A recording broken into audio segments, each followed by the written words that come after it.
എല്ലാവർക്കും പുതിയൊരു വീഡിയോയിലേക്ക് സ്വാഗതം. കഴിഞ്ഞ വീഡിയോയിൽ നമ്മൾ ലിവിംഗ് വേർഡ് നല്ല അടിപൊളിയായിട്ട് സെറ്റ് ആയിട്ട് പഠിച്ചു. ഇന്ന് ഞാൻ നിങ്ങളെ പരിചയപ്പെടുത്താൻ പോകുന്നത് പുതിയൊരു ചാപ്റ്റർ ആണ്, ഇറ്റ്സ് ബയോളജിക്കൽ ക്ലാസിഫിക്കേഷൻ.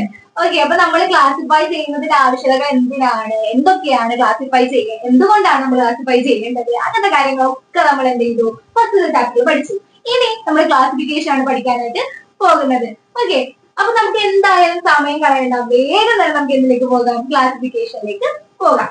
ഓക്കെ, അപ്പൊ ആദ്യമായിട്ട് ക്ലാസിഫൈ ചെയ്യാനായിട്ട് ഈ രംഗത്തേക്ക് വരുന്നത്, ഹിസ്റ്ററി പരിശോധിച്ച് കഴിഞ്ഞാൽ ആദ്യമായിട്ട് ക്ലാസിഫൈ ചെയ്യാൻ വേണ്ടി രംഗത്തേക്ക് വരുന്നത് ആരാണ്? അരിസ്റ്റോട്ടിൽ എന്ന് പറയുന്ന സയന്റിസ്റ്റ് ആണ്. ആരാണ്? അരിസ്റ്റോട്ടിൽ എന്ന് പറയുന്ന സയന്റിസ്റ്റ് ആണ്. അരിസ്റ്റോട്ടില് ഈ ഗ്രൂപ്പുകളിൽ രണ്ട് ഗ്രൂപ്പുകളായിട്ടാണ് തിരിച്ചത്. റെഡ് ബ്ലഡ് സെൽസ് ഉള്ളവര്, റെഡ് ബ്ലഡ് സെൽസ് ഉള്ളവരെന്നും ഇല്ലാത്തവരെന്നും തിരിച്ചു. റെഡ് ബ്ലഡ് സെൽസ് ഉള്ളവര് ഇല്ലാത്തവര് എന്ന് പറഞ്ഞ എന്ത് ചെയ്തു, ഒരു ഗ്രൂപ്പായിട്ട് തിരിച്ചു. പക്ഷെ ഇത് ആദ്യത്തെ ഒരു ക്ലാസിഫിക്കേഷൻ ആയതുകൊണ്ട് തന്നെ നമുക്ക് അധികം അക്സെപ്റ്റബിൾ അല്ല. ആദ്യത്തെ ഒരു ക്ലാസിഫിക്കേഷൻ ആണ്, പക്ഷെ ഇതെന്താണ്, നമുക്ക് എന്താണ് അക്സെപ്റ്റബിൾ അല്ല.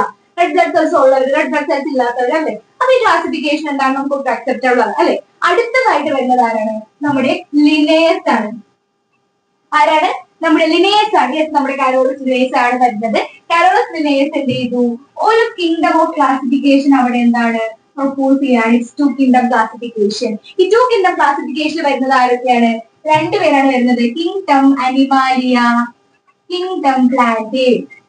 Kingdom Animalia and kingdom Plantae. Kingdom Animalia and kingdom Plantae എന്ന് പറഞ്ഞ് എന്ത് ചെയ്തു, നമ്മുടെ ലിനേയസ് രണ്ട് ഗ്രൂപ്പുകളായിട്ട് തിരിച്ചു. ഓക്കെ, ലോക്കോമോഷൻ കഴിവുള്ളവർ ഒരു ഗ്രൂപ്പും ലോക്കോമോഷൻ കഴിവില്ലാത്തവർ വേറൊരു ഗ്രൂപ്പിലേക്കും തിരിച്ചു. അപ്പൊ എന്താണ്, ലോക്കോമോട്ട് ചെയ്യാൻ കഴിവുള്ളവരാണ് ആനിമൽസ് എന്നും ലോക്കോമോഷൻ കഴിവില്ലാത്തവർ പ്ലാന്റ്സ് എന്നും പറഞ്ഞ് എന്ത് ചെയ്തു, പുള്ളി ഒരു ക്ലാസിഫിക്കേഷൻ ആണ് നടത്തി. എന്താണ് ഈ ലോക്കോമോഷൻ? ലോക്കോമോഷനും മൂവ്മെന്റും എല്ലാവർക്കും എന്താണ് ഡൗട്ട് വരുന്ന ഒരു കാര്യമാണ്. ലോക്കോമോഷൻ തന്നെയാണ് മൂവ്മെന്റ് എന്നാണ് ചിലർ വിചാരിച്ചിരിക്കുന്നത്. പക്ഷെ അതല്ല. ലോക്കോമോഷൻ എന്ന് പറഞ്ഞു കഴിഞ്ഞാൽ എന്താണ്, നമ്മുടെ ഈ ഒരു പൊസിഷൻ, ഇപ്പൊ ഞാൻ ഇവിടെ നിന്നു, ഇവിടെ നിന്ന് ഞാൻ ചെയ്തു ഇങ്ങോട്ടേക്ക് നീങ്ങി അല്ലെ. അപ്പൊ എന്താണ്, എന്റെ പൊസിഷൻ എന്ത് ചെയ്തു, അവിടെ ചേഞ്ച് ചെയ്തു, അല്ലെങ്കിൽ എന്റെ ഒരു ഡിസ്പ്ലേസ്മെന്റ് അവിടെ എന്താണ് മാറുന്നത്, പൊസിഷൻ ചേഞ്ച് ചെയ്യുന്നുണ്ട്. അതിനെയാണ് നമ്മൾ ലോക്കോമോഷൻ എന്ന് പറയുന്നത്. മൂവ്മെന്റ് എന്ന് പറയുമ്പോൾ നിന്ന സ്ഥലത്ത് നിന്നിട്ടുള്ള മൂവ്മെന്റ്, അതാണ് മൂവ്മെന്റ് എന്ന് പറയുന്നത്. എന്താണ്, അങ്ങനെ ലോക്കോമോട്ട് ചെയ്യാൻ പറ്റുന്നവർ ആരാണ്? ആനിമൽസ് ആണ്. ലോക്കോമോഷൻ പറ്റാത്തവർ എന്താണ്, പ്ലാന്റ്സ് ആണ് എന്ന് പറഞ്ഞിട്ട് എന്ത് ചെയ്തു, നമ്മുടെ ലിനേയസ് ഒരു ക്ലാസിഫിക്കേഷൻ കൊണ്ടുവന്നു. പക്ഷെ ഈ ക്ലാസിഫിക്കേഷനിൽ ഒരുപാട് പോരായ്മകളുണ്ട്. എന്തൊക്കെയാണ് ആ പോരായ്മകൾ നമുക്ക് നോക്കാം. ഓക്കെ, പുള്ളി എന്ത് ചെയ്തു, പ്രോക്യാരിയോട്സ് യൂക്യാരിയോട്സ് എന്നൊരു വേർതിരിവ് കൊണ്ടുവരുന്നില്ല. പ്രോക്യാരിയോട്സ് യൂക്യാരിയോട്സ് എന്നൊരു വേർതിരിവ് കൊണ്ടുവന്നില്ല. ആദ്യത്തെ പോരായ്മയാണ് നമ്മൾ പറയുന്നത്. പ്രോക്യാരിയോട്ട് യൂക്യാരിയോട്ട് എന്താണ്, പ്രോക്യാരിയോട്ട് യൂക്യാരിയോട്ട് എന്നൊരു വേർതിരിവ് എവിടെ കൊണ്ടുവന്നില്ല, നമ്മുടെ ഈ ഒരു ക്ലാസിഫിക്കേഷന് ലിനേയസ് കൊണ്ടുവന്നില്ല. എന്താണ് പ്രോക്യാരിയോട്ട്, എന്താണ് യൂക്യാരിയോട്ട്? ഓക്കെ, നമുക്ക് നോക്കാം. പ്രോക്യാരിയോട്ട് ഇതൊരു സെല്ലാണ്, ഇത് വേറൊരു സെല്ലാണ്, ഇതൊരു ജനറ്റിക് മെറ്റീരിയൽ ആണ്, ഇത് ഒരു ജനറ്റിക് മെറ്റീരിയൽ ആണ്. അപ്പൊ ഈ രണ്ട് സെല്ലും നോക്കുകയാണെങ്കിൽ ആദ്യത്തെ സെല്ലിൽ എന്താണ്, ജനറ്റിക് മെറ്റീരിയൽ എന്താണ്, ഈ ഒരു സൈറ്റോപ്ലാസ്റ്റിൽ സ്കാറ്റർ ചെയ്താണ് എടുക്കുന്നത്. ഇവിടെ നോക്കുകയാണെങ്കിൽ കണ്ടോ, ഇവിടെ എന്താണ് ന്യൂക്ലിയസ് ഉണ്ട്. ന്യൂക്ലിയസിന്റെ ഉള്ളിലാണ് ആരുള്ളത്, ജനറ്റിക് മെറ്റീരിയൽ ഉള്ളത്. ഇവിടെ എന്താണ്, ജസ്റ്റ് ആ ഒരു സൈറ്റോപ്ലാസ്റ്റിൽ മാത്രമായിട്ടാണ് ഇരിക്കുന്നത്. ഇത് രണ്ടെന്ന് പറയാം, നേക്കഡ് ആണെന്ന് പറയാം അല്ലെ. നേക്കഡ് ആണ്, നേക്കഡ് ആയിട്ടുള്ള ആരാണ്, നേക്കഡ് ആയിട്ടുള്ള ജനറ്റിക് മെറ്റീരിയൽ ആണ്. എന്നാൽ ഇവിടെ നോക്കുകയാണെങ്കിൽ ഇവിടെ എന്തുണ്ട്, ഒരു ഉടുപ്പ് കിട്ടി. ന്യൂക്ലിയസ് പറയുന്ന ഒരു ഉടുപ്പ് കിട്ടി. ന്യൂക്ലിയസിന് ചുറ്റും എന്തുണ്ട്, ന്യൂക്ലിയർ മെംബ്രെയിൻ ഉണ്ട്. അതിന് ചുറ്റും എന്തുണ്ട്, കുഞ്ഞി കുഞ്ഞി പോൾസ് ഉണ്ട്. ന്യൂക്ലിയർ പോൾസ് അവിടെ പ്രസന്റഡ് ആണ്, നമ്മുടെ ഈ ന്യൂക്ലിയസിന് ചുറ്റും പ്രസന്റഡ് ആണ്. അപ്പൊ ഒരു വെൽ ഡിഫൈൻഡ് ആയിട്ടുള്ള ന്യൂക്ലിയസ് ഇവിടെ പ്രസന്റഡ് ആണ്. ഒരു വെൽ ഡിഫൈൻഡ് ആയിട്ടുള്ള ന്യൂക്ലിയസ് ഇവിടെ എന്താണ് പ്രസന്റഡ് അല്ല. അപ്പൊ ഈ ഒരു ബേസിസില് ക്ലാസിഫൈ ചെയ്യാനായിട്ട് ആർക്ക് സാധിച്ചില്ല, നമ്മുടെ ലിനേയസിന്.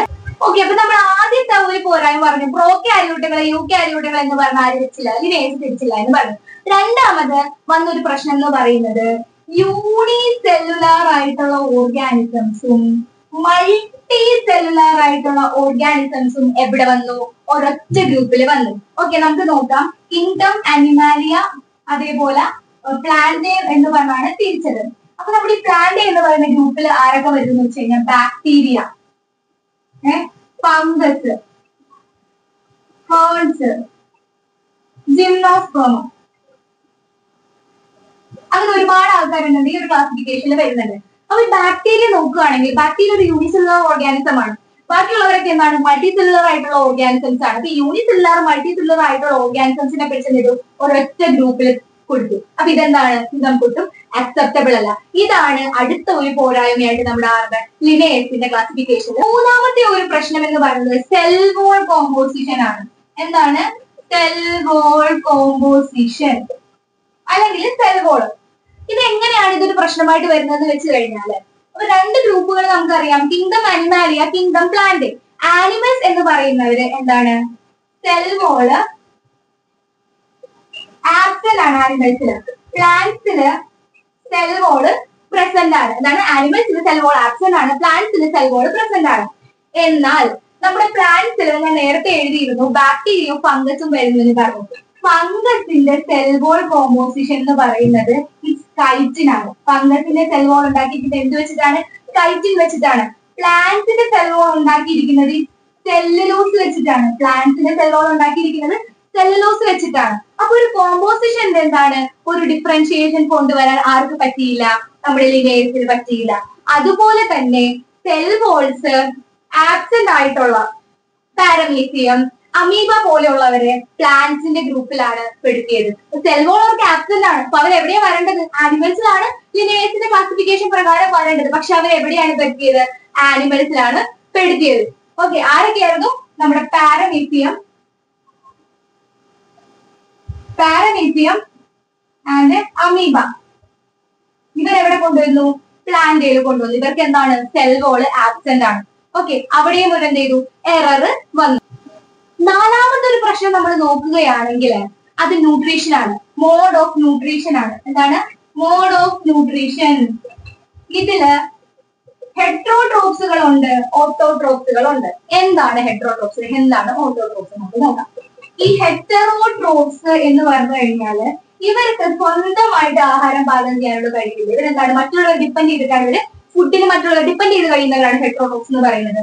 ഓട്ടോട്രോപ്സ് എന്ന് വെച്ചാൽ എന്താണ്? ഓട്ടോ എന്ന് പറയുന്ന വാക്കിന് സെൽഫ് എന്നാണ്. അവർക്ക് സ്വന്തമായിട്ട് എന്തുണ്ട്? ഫുഡ് പാകം ചെയ്യാനായിട്ടുള്ള, സ്വന്തമായിട്ട് ഫുഡ് പ്രൊഡ്യൂസ് ചെയ്യാനായിട്ടുള്ള കഴിവാർക്കുണ്ട്, ഓട്ടോട്രോപ്സിനുണ്ട്. അപ്പൊ ഈ ഒരു ക്ലാസിഫിക്കേഷൻ, ഈ ഒരു വേരിയേഷൻ ആര് കാണിച്ചില്ല? നമ്മുടെ ലിനേഴ്സ് കാണിച്ചില്ല. അപ്പൊ നമ്മുടെ ടു കിങ്ഡം ക്ലാസിഫിക്കേഷനിൽ ഒരുപാട് പോരായ്മകളൊക്കെ ഉണ്ടായിരുന്നു അല്ലെ? ഈ പോരായ്മകളെല്ലാം തച്ചുടച്ചുകൊണ്ട് നമ്മുടെ നായകന്റെ എൻട്രിയാണ് ഇറ്റ്സ് RH വിറ്റേക്കർ. ആരാണ്? RH Whittaker. 1969 നമ്മുടെ RH വിറ്റേക്കർ എന്ത് 5 കിങ്ഡം ക്ലാസിഫിക്കേഷൻ കൊണ്ടുവരുന്നത്. എന്താണ്? 5 കിങ്ഡം ക്ലാസിഫിക്കേഷൻ. ആരാ കൊണ്ടുവരുന്നത്? നമ്മുടെ RH വിറ്റേക്കർ ആണ് 5 കിങ്ഡം ക്ലാസിഫിക്കേഷൻ എന്ത് കൊണ്ടുവരുന്നത്? 1969. അപ്പൊ ഈ പോരായ്മകളെല്ലാം പരിഹരിച്ചുകൊണ്ടുള്ള ഒരു ക്ലാസിഫിക്കേഷൻ ആണ് എന്തെന്ന് പറയുന്നത്? 5 കിങ്ഡം ക്ലാസിഫിക്കേഷൻ. അപ്പൊ എങ്ങനെയാണ് ഈ 5 കിങ്ഡം ക്ലാസിഫിക്കേഷൻ ഈ പോരായ്മകളെല്ലാം പരിഹരിച്ച് വന്നിരിക്കുന്നത്? നമുക്ക് തന്നെ നമ്മുടെ RH വിറ്റേക്കർ ചെയ്യുന്നത് എന്താണെന്ന് വെച്ച് കഴിഞ്ഞാൽ പ്രോ ക്യാരിയോട്ടുകളെയും യു ക്യാരിയോട്ടുകളെയും അങ്ങോട്ട് സെപ്പറേറ്റ് ചെയ്ത് മാറ്റി. എന്നിട്ട് പ്രോ ക്യാരിയോട്ടുകൾക്ക് ഒരു സെപ്പറേറ്റ് കിങ്ഡം കൊടുത്തു, ഈ കിങ്ഡം മൊണീറ. Kingdom Monera. ഈ ഒരു കിങ്ഡത്തില് ആര് മാത്രമേ ഉള്ളൂ? പ്രോക്യാരിയോട്ടുകള് മാത്രമേ ഉള്ളൂ. ബാക്കിയുള്ള എല്ലാവരെയും പിടിച്ചെടുത്തു യൂക്യാരിയോട്ടിൽ എന്ത് ചെയ്തു? പിടിച്ചിട്ടു. നമ്മൾ യൂക്യാരിയോട്ടിലേക്ക് വരുമ്പോൾ വീണ്ടും ഒരു പ്രശ്നം ഉണ്ടല്ലേ? യൂണി സെല്ലുലാർ ആയിട്ടുള്ളവരും മൾട്ടി സെല്ലുലാർ ആയിട്ടുള്ളവരും അവിടെ എന്താണ്? ഒരു പ്രശ്നക്കാരായിട്ട് നിൽക്കുന്നുണ്ട്. അപ്പൊ ഇവിടെ വരുമ്പോൾ സംഭവിക്കുന്നുണ്ട്, യൂണി സെല്ലുലാർ മൾട്ടി സെല്ലുലാർ എന്ന് പറഞ്ഞൊരു പ്രശ്നം ഇവിടെ എന്തുണ്ട്? ഉയർന്നു വന്ന് നിൽക്കുന്നുണ്ട്. അപ്പൊ ഇത് പുള്ളി പരിഹരിച്ചത് എങ്ങനെയാണെന്ന് വെച്ച് കഴിഞ്ഞാല് യൂണി സെല്ലുലാർ ആയിട്ടുള്ള ആൾക്കാരെ എല്ലാം പിടിച്ചിട്ട് എവിടെ ഇട്ടു? കിങ്ഡം പ്രോട്ടിസ്റ്റയിൽ ഇട്ടു. ഓക്കെ, കിങ്ഡം പ്രോട്ടിസ്റ്റയിൽ ഇട്ടു. ബാക്കിയുള്ളവരെല്ലാവരും എന്താണ്? മൾട്ടി സെല്ലുലാറുകാരായി. അപ്പൊ ഈ മൾട്ടി സെല്ലുലാറില് വരുന്ന ആൾക്കാര് ആരൊക്കെയെന്ന് നമുക്ക് നോക്കാം. അതിനു മുന്നേ വേറൊരു പ്രശ്നം അവിടെ വന്നു എന്ന് നമ്മൾ പറഞ്ഞു അല്ലേ? പ്ലാന്റയില്, കിങ്ഡം പ്ലാന്റയില് ആരുണ്ടായിരുന്നു? ഫംഗസ് ഉണ്ടായിരുന്നു, അതുപോലെ തന്നെ പ്ലാന്റ്സും ഉണ്ടായിരുന്നു. ഫംഗസിന്റെ സെൽ വാൾ കൈറ്റിൻ കൊണ്ടാണ് ഉണ്ടാക്കിയിരിക്കുന്നത്. അതുപോലെ പ്ലാന്റ്സിന്റെ സെൽ വാൾ എന്തുകൊണ്ടാണ് ഉണ്ടാക്കിയിരിക്കുന്നത്? അത് സെല്ലുലോസ് വെച്ചാണ്. അപ്പൊ ആ ഒരു പ്രശ്നം പുള്ളി പരിഹരിച്ചു. ഫംഗസിനെ ഒരു സെപ്പറേറ്റ് കിങ്ഡം ആക്കി, കിങ്ഡം ഫംഗൈ എന്ന് പറഞ്ഞിട്ട് ഒരു സെപ്പറേറ്റ് കിങ്ഡം ആക്കി കൊടുത്തു, ഫംഗസിന് കൊടുത്തു. പ്രൊഡിച്ച ഫംഗൈ അല്ലെ? 3 കിങ്ഡങ്ങളായിട്ട് തിരിച്ചു. ബാക്കി വരുന്ന 2 ഫൈലങ്ങളാണ് നമ്മുടെ കിങ്ഡം അനിമാലിയ, അതേപോലെ നമ്മുടെ കിങ്ഡം പ്ലാന്റ്. ഓക്കെ, അപ്പൊ ഇതാണ് നമ്മുടെ എന്തെന്ന് പറയുന്നത് ഫൈവ് കിങ്ഡം ക്ലാസിഫിക്കേഷൻ. ഇത് പ്രൊപ്പോസ് ചെയ്തത് ആരായിരുന്നു? RH Whittaker. RH വിറ്റേക്കർ ആണ് എന്ത് പ്രൊപ്പോസ് ചെയ്തത്? Five kingdom classification 1969. Okay, five kingdom classification ഉണ്ടാക്കാനായിട്ട് കുറച്ച് ക്രൈറ്റീരിയകൾ ആരെ സഹായിച്ചിട്ടുണ്ട്? നമ്മുടെ RH വിറ്റേക്കറിനെ ഹെൽപ്പ് ചെയ്തിട്ടുണ്ട്. അപ്പൊ എന്തൊക്കെയായിരുന്നു ആ ക്രൈറ്റീരിയകൾ നമുക്ക് നോക്കാം. ഫസ്റ്റ് വൺ എന്ന് പറയുന്നത് ഈ സെൽ വോൾ സ്ട്രക്ചർ ആണ്. ഫസ്റ്റ് വൺ എന്ന് പറയുന്നത് എന്താണ്? സെൽ വോളിന്റെ സ്ട്രക്ചർ. രണ്ടാമത്തത് താലസ്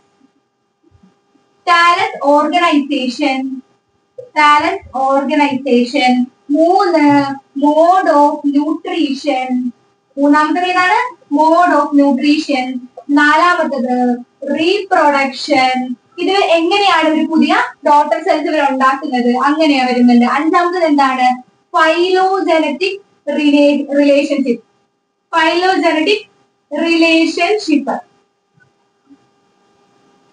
ഓക്കെ, ഫൈലോജനറ്റിക് റിലേഷൻഷിപ്പ്. അപ്പൊ എന്താണ് ഇവരുടെ സെൽ വോളിന്റെ സ്ട്രക്ചർ എങ്ങനെയാണ്? ഇവരുടെ താലസ് ഓർഗനൈസേഷൻ എന്ന് പറയുമ്പോൾ ഇപ്പൊ നമുക്കറിയാം ഒരു പ്ലാന്റ് എടുക്കുകയാണ് നമ്മളല്ലേ. അപ്പൊ എന്താണ്? ലീവ്സ് ഉണ്ട്, ഫ്ലവർ ഉണ്ട്, റൂട്ട് ഉണ്ടെന്നൊക്കെ പറഞ്ഞു കഴിഞ്ഞാൽ ഓക്കെ ഇതൊരു പ്ലാന്റ് ആണ്. ഇത് പ്ലാന്റിന്റെ ലീഫ് ആണ് എഴുതുക. ഓക്കെ, റൂട്ട് വരച്ചു ഞാൻ. ഇവിടെ ഫ്ലവർ. അപ്പൊ എന്താണ്? ഇത് ഫ്ലവർ ആണ്, ഇത് ലീഫാണ്, ഇത് റൂട്ടാണെന്ന് പറഞ്ഞിട്ട് ഈ ഒരു താലസ് എന്ത് ചെയ്തിട്ടുണ്ട്? സെപ്പറേറ്റ് നമുക്ക് പറയാനായിട്ട് സാധിക്കുന്നുണ്ട്. അല്ലെങ്കിൽ ഇതൊരു ബോർഡ് നമുക്ക് സെപ്പറേറ്റ് പറയാൻ പറ്റുന്നുണ്ട്. പക്ഷേ ഇതേപോലെയൊക്കെയുള്ള ഒരു ഇതാണെന്ന് വിചാരിക്കാം, അല്ലെങ്കിൽ ഇങ്ങനെയൊക്കെ ഇരിക്കുകയാണെന്ന് വിചാരിക്കാം, നമുക്ക് പറയാനായിട്ട് സാധിക്കും. ഡിഫറൻഷിയേറ്റ് ചെയ്തിട്ടില്ലല്ലേ. ഇതിനെയാണ് നമ്മൾ എന്തെന്ന് പറയുന്നത്? താലസ് എന്നുകൊണ്ട് ഉദ്ദേശിക്കുന്നത്. Next mode of nutrition. നമ്മൾ പറഞ്ഞ ഓർത്തോഡോക്സിനെയും ഹെറ്ററോഡോക്സിനെയും കാര്യം പറഞ്ഞു. ആ ഒരു ബേസിസിൽ എന്ത് ചെയ്തിട്ടുണ്ട്? ക്ലാസിഫൈ ചെയ്തിട്ടുണ്ട്. Next is phylogenetic relation. Very important. Phylogenetic relationship എന്ന് പറഞ്ഞു കഴിഞ്ഞാൽ നമ്മുടെ ജനറ്റിക് ഓർഡർ എവല്യൂഷൻ നോക്കുമ്പോൾ ഇവർ ഇവിടെ തന്നെ വരുന്നവരാണോ എന്നത് ആൻസിസ്റ്റർ ഒരു പരിശോധിച്ചിട്ട് ഇവർ ഇവിടെ തന്നെ വരുന്നവരാണോ എന്ന് ഉറപ്പുവരുത്തണം നമുക്ക്, അല്ലെ? അപ്പൊ ഇത്രയും കാര്യങ്ങളാണ് ഈ ഒരു ഫൈവ് കിങ്ഡം ക്ലാസിഫിക്കേഷനിലേക്ക് നയിച്ചേക്കുന്ന എന്തെന്ന് പറയുന്നത് ക്രൈറ്റീരിയാസ് എന്ന് പറയുന്നത്. ഇനി നമുക്ക് ഓരോരോ ക്ലാസിഫിക്കേഷൻസ് ആയിട്ടാണ് നമുക്ക് പഠിക്കാനായിട്ടുള്ളത്. ഓരോരോ kingdom Monera, protista, fungi, animals, plants എന്നൊക്കെ പറഞ്ഞിട്ട് നമ്മൾ ഓരോരോ ക്ലാസിഫിക്കേഷൻ ഓരോരോ കിങ്ഡംസ് ആയിട്ട് നമുക്ക് പഠിക്കാനുണ്ട്. അല്ല പ്രോട്ടിസ്റ്റ, മൊണീറ, ഫംഗൈ ആണ് ഈ ചാപ്റ്ററിൽ നമുക്ക് കൂടുതലായിട്ട് പഠിക്കാനായിട്ടുള്ളത്. കിങ്ഡം ആനിമൽസും കിങ്ഡം പ്ലാന്റ്സ് എന്ന് പറയുന്നത് വേറൊരു ചാപ്റ്റർ തന്നെയാണ് നമുക്ക് പഠിക്കാനായിട്ടുള്ളത്. ഓക്കെ, അപ്പൊ ആ കാര്യങ്ങളാണ് നമ്മൾ അടുത്തതിൽ പോകാനായിട്ട് പോകുന്നത്. ഫൈവ് കിങ്ഡം ക്ലാസിഫിക്കേഷനെ പറ്റി പറയാനായിട്ട് ഇത്രയേ ഉള്ളൂ. പിന്നെ നമുക്കൊരു സിക്സ് കിങ്ഡം ക്ലാസിഫിക്കേഷനും കൂടെ വരുന്നുണ്ട്. എന്താണ്? ഒരു സിക്സ് കിങ്ഡം ക്ലാസിഫിക്കേഷൻ ഉണ്ട്. അത് കൊണ്ടുവന്നത് കാൾ ഗൂസ് ആണ്. എന്ത് കൊണ്ടുവന്നത്? സിക്സ് കിങ്ഡം ക്ലാസിഫിക്കേഷൻ കൊണ്ടുവന്നത് ആരാണ്? കാൾ ഗൂസ് ആണ്. അത് പറഞ്ഞാൽ 6 കിങ്ഡം, 6 കിങ്ഡംസും 3 ഡൊമൈൻസും വരുന്നതാണ് എന്തെന്ന് പറയുന്നത്? സിക്സ് കിങ്ഡം ക്ലാസിഫിക്കേഷൻ എന്ന് പറയുന്നത്. ഇതില് സിക്സ് കിങ്ഡം എന്ന് പറയുമ്പോൾ നമുക്കറിയാം നമ്മുടെ കിങ്ഡം മൊണീറ. നമുക്കൊരു സിക്സ് കിങ്ഡം ക്ലാസിഫിക്കേഷനും കൂടെ വരുന്നുണ്ട്, അല്ലെ? ഒരു സിക്സ് കിങ്ഡം 3 ഡൊമൈൻ ക്ലാസിഫിക്കേഷനും കൂടെ നമുക്ക് വരുന്നുണ്ട്. ഇത് പ്രപ്പോസ് ചെയ്തിട്ടുള്ളത് കാൾ ഗൂസ് എന്ന് പറയുന്ന സയന്റിസ്റ്റ് ആണ് ഒരു സിക്സ് കിങ്ഡം 3 ഡൊമൈൻ കൊണ്ടുവന്നത്. അപ്പൊ നമ്മുടെ കിങ്ഡം മൊണീറ, ഓക്കെ, നമ്മുടെ കിങ്ഡം മൊണീറനെ നമ്മളൊന്ന് പൊട്ടിച്ച് രണ്ടാക്കാൻ പോവുകയാണ്. നമ്മുടെ കിങ്ഡം മൊണീറനെ നമ്മൾ പൊട്ടിച്ച് രണ്ടാക്കാൻ പോവുകയാണ്, അല്ലെ? 2 ഗ്രൂപ്പുകളാക്കി, 2 കിങ്ഡങ്ങളാക്കി, 2 ഡൊമൈൻ ആക്കി തിരിക്കാൻ പോവുകയാണ്. Domain RK, domain eubacteria. Domain RK and domain eubacteria എന്ന് പറഞ്ഞിട്ട് എന്ത് ചെയ്തു? 2 ഡൊമൈൻ ആയിട്ട് നമ്മുടെ ആരെ തിരിച്ചു? നമ്മുടെ കിങ്ഡം മൊണീറനെ നമ്മൾ എന്ത് ചെയ്തു? തിരിച്ചു. അതേപോലെ തന്നെ ഇവിടെ എന്താക്കി? കിങ്ഡം യൂബാക്ടീരിയ എന്ന് പറഞ്ഞിട്ട് എന്ത് ചെയ്തു? നമ്മൾ ഇവരെ കിങ്ഡമായിട്ട് തിരിച്ചു. 2 കിങ്ഡമായിട്ട് ഇവിടെ സെപ്പറേറ്റ് ചെയ്തു. മൂന്നാമത്തെ ഡൊമൈൻ എന്ന് പറയുന്നത് അനിമാലിയാണ്. ഓക്കെ, മൂന്നാമത്തെ ഡൊമൈൻ എന്ന് പറയുന്നത് എന്താണ്? അനിമാലി. അങ്ങനെ 3 ഡൊമൈൻസും അതേപോലെ തന്നെ 6 കിങ്ഡങ്ങളും. 6 കിങ്ഡം എങ്ങനെയാ വന്നത്? നമ്മുടെ മൊണീറൻ രണ്ടായിട്ട് സെപ്പറേറ്റ് നമുക്ക് 6 കിങ്ഡം ആയിട്ട് കിട്ടി. അപ്പൊ എന്താണ്? 6 കിങ്ഡങ്ങളും 3 ഡൊമൈനും ഉള്ള ഒരു six kingdom classification Carl Woese എന്ത് ചെയ്തിട്ടുണ്ട്? പ്രപ്പോസ് ചെയ്തിട്ടുണ്ട്. നമുക്ക് കൂടുതലായിട്ട് ഫൈവ് കിങ്ഡം ക്ലാസിഫിക്കേഷൻ നമ്മൾ നോക്കുന്നത്. ഇങ്ങനെ ഒരു ക്ലാസിഫിക്കേഷനും കൂടെ നമുക്ക് എന്തുണ്ട്? പഠിക്കാനായിട്ട് ഉണ്ട്. ഇത്രയും കഴിഞ്ഞ പഠിച്ച എല്ലാവർക്കും അടിപൊളിയായിട്ട് സൂപ്പർ ആയിട്ട് മനസ്സിലായിട്ട് ഞാൻ വിശ്വസിക്കുന്നു. അപ്പൊ അടുത്ത ക്ലാസ്സിൽ ഇതുപോലെ തന്നെ എനർജി ആയിട്ട് പവർ പാക്ക് ആയിട്ട് നിങ്ങൾ എന്റെ കൂടെ ഉണ്ടാവണം. അപ്പൊ ഇന്നത്തെ ക്ലാസ് ഇത്രയേ ഉള്ളൂ. അപ്പൊ എല്ലാവരും ഈ ചാനൽ ഒന്ന് സബ്സ്ക്രൈബ് ചെയ്ത് ലൈക്ക് ചെയ്ത് കമന്റ് ചെയ്ത് എന്ന് സപ്പോർട്ട് ചെയ്യാനായിട്ട് മറക്കരുത്. അപ്പൊ അടുത്ത ക്ലാസ്സിൽ കാണുന്നവരെയും എല്ലാവർക്കും